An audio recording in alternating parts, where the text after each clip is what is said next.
Днес започва нова страница, първият ден на 52-рият парламент. След минути 240 депутати ще прекрачат прага на Народното събрание и ще произнесат думи, които всички сме чували, но всеки път звучат с нова тежест. Заклевам се да служа на народа. А народът отново вярва, отново чака с същото търпение, с онова тихо упорство се надява, че този път ще бъде различно, че ще дойде ден, в който ще живее по-спокойно, ще мечтае по-смело и ще гледа напред без страх. Колегата Златина Петкова тази сутрин ще посреща депутатите пред входа на парламента, да видим каква е атмосферата и появиха ли се вече първите народни представители. Златина, към теб.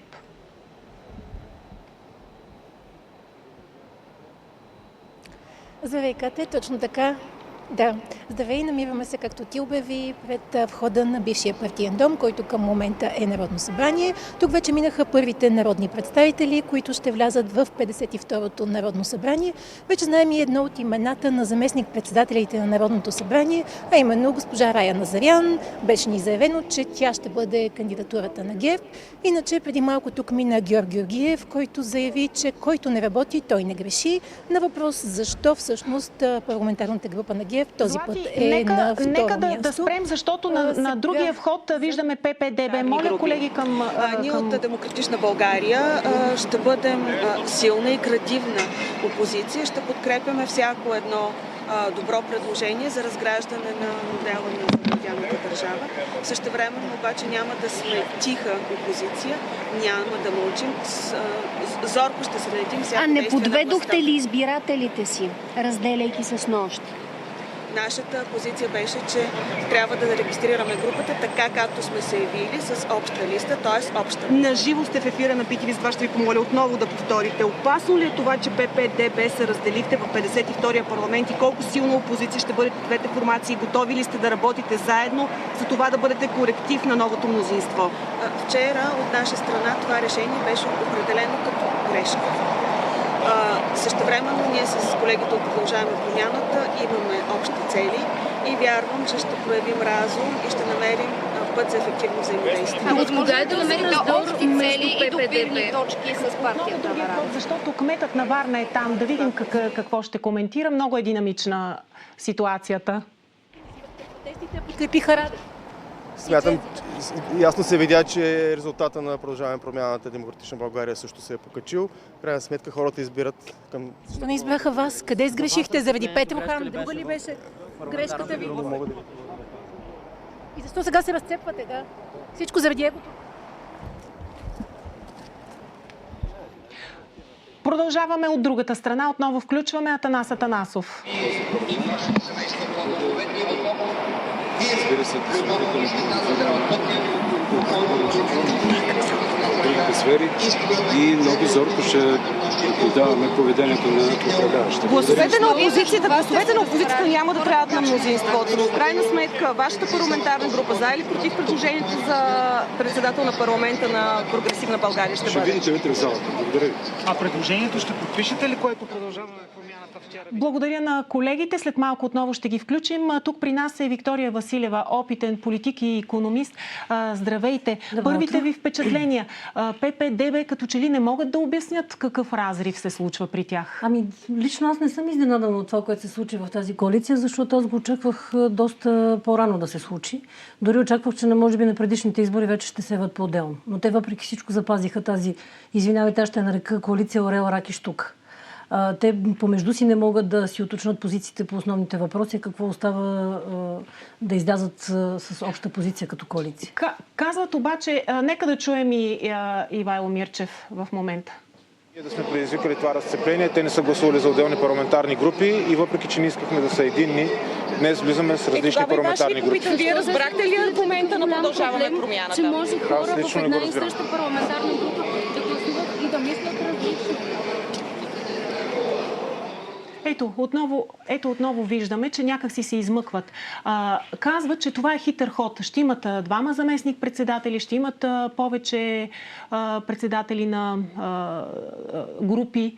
Какво означава това? Дали е така обаче? Не съм много съгласна, че това ще им помогне особено, защото да, като изключиме това, че всяка една от групите може да излъчи заместник-председател на Народното събрание, общо взето местата в парламентарните комисии, съответно позициите, председател, заместник-председател на комисии, те се изчисляват пак пропорционално на броя на представителство, т.е. на броя на парламентарната група. Така че те пак ще имат сумарно това, което биха имали като една цяла група. Добре, казват хем съюз, хем пък отделни парламентарни групи. Всъщност, какво ни признават, според вас?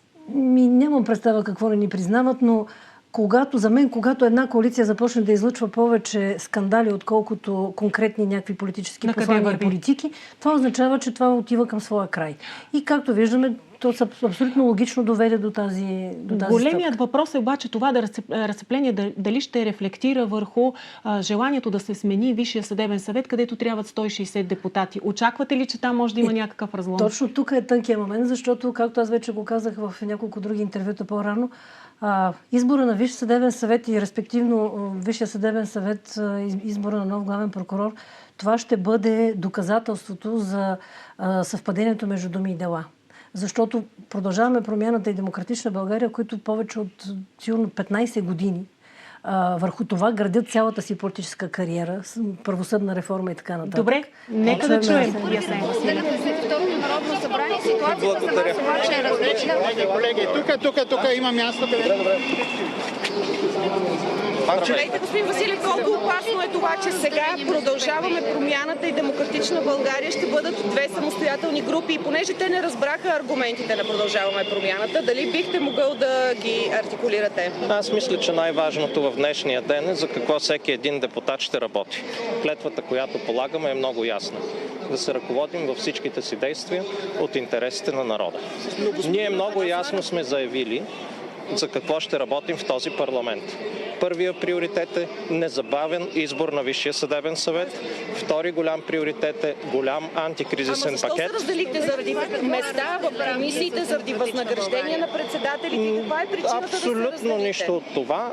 Снощи достатъчно ясно обясних. Този казус е зад нас. Най-важното е какво ще се свърши в парламента. Това зависи от гласуването на всеки един депутат. Това, което... Аз не смятам така. Но това, което е най-важното за всички български граждани, е да има ясен антикризисен пакет. Видяхме къде отиват цените в момента. Имаме най-високата инфлация от 2022 година насам. И това хората гласуваха доверие на всеки един депутат по-отделно, както е в листите. Благодаря ви, колеги. Отново към Виктория Василева. Избяга ли Асен Василев от въпроса защо? Антикризисен пакет, антикорупционна програма. С това предполагам, че не са против ДБ. Той поне някаква конкретика каза, за разлика от останалите, които говориха така общите думи и лозунгите и заклинанията, но това, което е най-важното, че всъщност с изборите, които приключиха на 19 април, завърши този много дълъг период на политическа нестабилност, на тази въртележка от служебни правителства, нестабилни коалиции, дори невероятни коалиции на момента, задкулисни договорки, всичките тези неща и вече влизаме в някакъв етап на някаква нормализация. Много се надявам тази нормализация обаче да се изразява в конкретни стъпки и действия, защото хората много категорично дадаха гласа си за политическа стабилност. И ето сега Прогресивна България разполага с едно изключително комфортно мнозинство от 131 народни представители, в което вече няма да има оправданията, че пречат коалиционните партньори, за да се прокарват тези толкова дълго очакани и необходими реформи в много от секторите. Със сигурност обаче няма да им бъде лесно. Няма да им бъде лесно, но ако Продължаваме промяната, Демократична България си въобразяват, че правейки две парламентарни групи отделни, по този начин ще могат да поставят условия или да кажем направо да изнудват мнозинството за било то за места във Висшия съдебен съвет и така нататък. Мисля, че този път няма да им се получи, защото за разлика от тях и от други лидери, виждаме, че общо взето Румен Радев и екипа му не са много склонни да правят подобни компромиси. Големият въпрос е обаче колко подготвени ще се окаже екипът на Румен Радев, за да може да устои на този натиск. Вие в първо лице сте го изживяли, нали така? Така, ударите под кръста не са никак малко. Първо, мисля си, че дори те бяха изненадани от чак този резултат, който получиха. Те може би очакваха нещо по-близо до мнозинството, но не и 131. И нека да кажем, че това е от 1997 година, когато ОДС имаха 137 народни представители, не е имало такова монолитно парламентарно мнозинство, което води със себе си много възможности, но крие страшно много рискове. Какъв риск съзирате? Риска е първо от това, че ти, вкарвайки толкова много народни представители, нямаш много... Аз не знам, може би преборих един или двама от тях, които имат някакъв парламентарен опит. Всички останали хора, дето се казва, ще трябва да се учат тепърво откъде се влиза в залата, в Народното събрание. Което до някъде е хубаво, защото това означава, че това са хора, които още не са били изкушени от всички тези, от блясъка и от всички тези изкушения, които дава тази голяма зала. Красива. Следим, колегите се насочват към господин Рашков. Бойко Рашков, да видим той какъв коментар ще даде. Мисля, че с нощи се даде достатъчно информация по този въпрос. Не мога да добавя нищо повече в тази връзка. Така че ще работим. Грешка ли беше според вас? Ще работим в тези условия, в които и вие самите виждате, че сме. Лично качество, добра стъпка ли беше това според вас? Според мен ли? Да. Какво да ви кажа? Ще покажа времето. Аз не бих се ангажирал така да прогнозирам дали ще се постигнат по-добри резултати или по-лоши. Качеството ми на бивш вътрешен министър, трябва ли Георги Кандев да остане главен секретар на МВР? Не трябва да остане. Това ще решават други хора, които ще поемат властта от тук нататък. Вашата експертиза какво казва? Аз съм бил министър, когато Кандев беше директор на ОДМВР Благоевград. Имам конкретни впечатления, за сега ще се въздържа. Предстои съдебна реформа. Вие как гледате на това? Аз гледам последния начин. Това не става дума за съдебна реформа, защото за да стане дума за съдебна реформа, например, една абсурдна идея, която чух в настоящия момент от един представител на бъдещото управляващо мнозинство, как сме щели трябва да направим така, че да изведем прокуратурата от съдебната власт. Очевидно, някои хора не разбират, че за това е необходимо Велико народно събрание. И ако някой се кани да ни тласне отново към избори, само и само да се изведе прокуратурата от съдебната власт и тя да се инсталира някъде, може би под прозорците на Бойко Борисов, да му е по-бързо и по-лесно да командва прокурорите. Това е друго нещо. Нека да го каже открито. Смятам, че това не е реформа. Това, което трябва и следва да се направи, и то в най-скоро време, е да се изпълни конституционното задължение върховният орган на държавна власт в лицето на парламента да си насрочи избори за членове на Висшия съдебен съвет и на инспектората, така както казва Конституцията, което не е никаква реформа, подчертавам го много дебело, тъй като започна да ме дразни вече реформа, хора, които не знаят какво значи реформа. Трябва да се изпълнят конституционните задължения от Народното събрание. Да се изберат нови членове на Висшия съдебен съвет, нещо, което не се правеше дълги години, което доведе до това някои от тези съдебни органи да надхвърлят 2 или 3 пъти своя мандат. Тоест, по такъв начин се нарушава и един основен конституционен принцип на мандатност.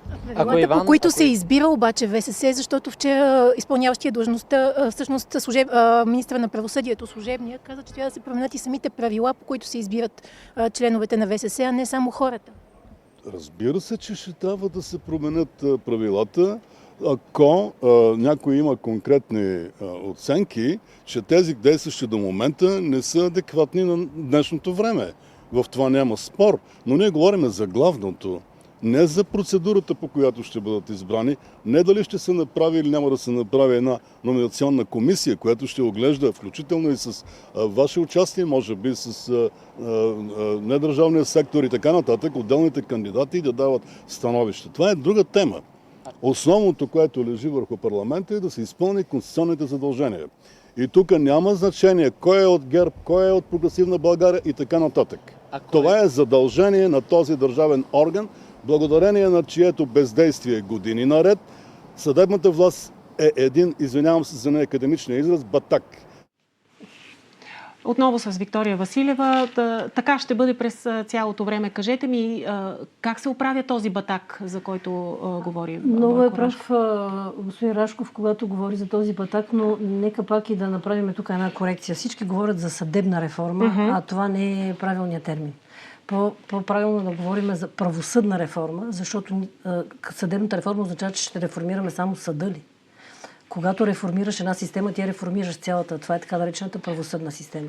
Така че е по-точно да говорим за правосъдна реформа, а не за съдебна реформа. Съзирате ли, че някой може да тупа топката с изборите, като предлага прокуратурата да излезе от съдебната система? Тема, която ето това, може би пък да го обвържем с това, което говорихме точно преди включването на господин Рашков. Да приемем, че това изказване е направено поради липса на опит. Това, за което говорихме в началото, недостатъците на такава голяма парламентарна група е, че имаше много хора, които нямат опит. Нито политически, нито парламентарен. Но рисковете пък пред една такава голяма парламентарна група са първо, че много лесно, когато имаш комфорта да правиш това, което си решил, без да имаш някаква реална съпротива срещу себе си, много бързо се подвеждаш и така излиташ в едни други атмосферни слоеве. Тоест, много бързо можеш да загубиш представа за реалността около себе си. И това е риска, когато нямаш много ясно очертана опозиция, и лява, и дясна. Нека да видим много заявки от всички, че ще бъдат ярка, непримирима, силна опозиция. Само че опозицията не е само в това да говориш опозиционно.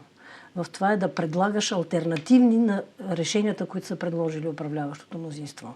И тук е тънката игра, защото ако опозицията не се умее да предложи достатъчно добра алтернатива на това, което предлага на управляващо мнозинство, тогава те са просто една говорилня, но не са опозиция. Вие смятате ли, че виждате ли в някой политически субект силна опозиция с възможности да бъде така продуктивна? Общо взето единствено, може би в Възраждане за сега виждам някаква такава възможност, защото те са показали през цялото време, че наистина изпълняват основната роля на опозицията. Това е да се опитват да дават алтернативи на предложенията.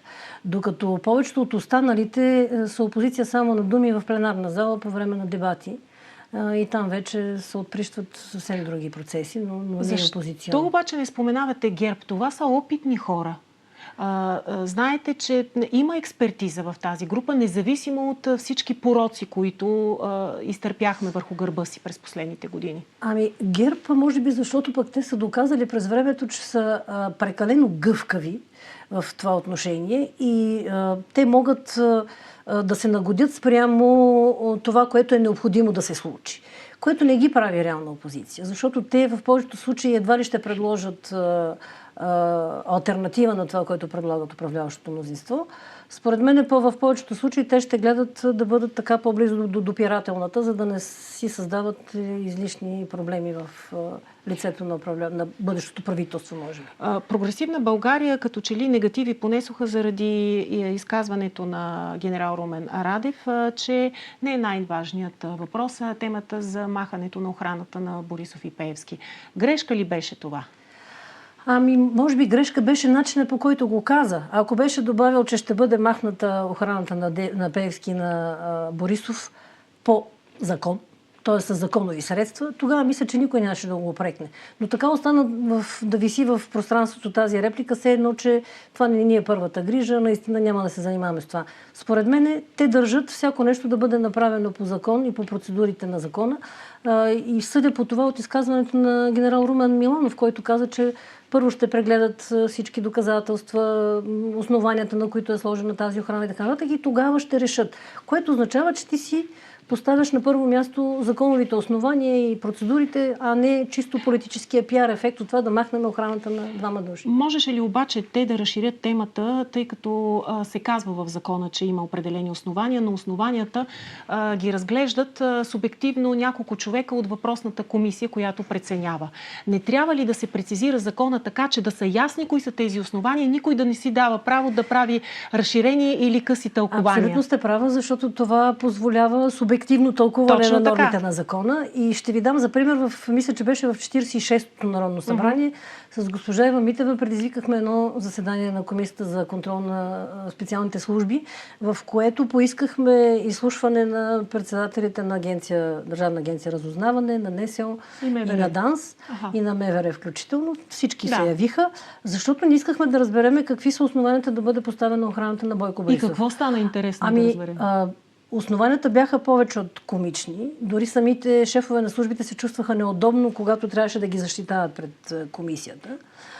Защото се оказа, че са нарушени абсолютно основни, норми в работата на тези служби, което беше очевидно, че това вече е било чисто политически. Сега ще продължим, нека да чуем Делян Добрев от ГЕРБ. Монолитна ли е парламентарната група на ГЕРБ? Взехте ли си поуки? Къде забъркахте? Разбира се, че е монолит на този въпрос.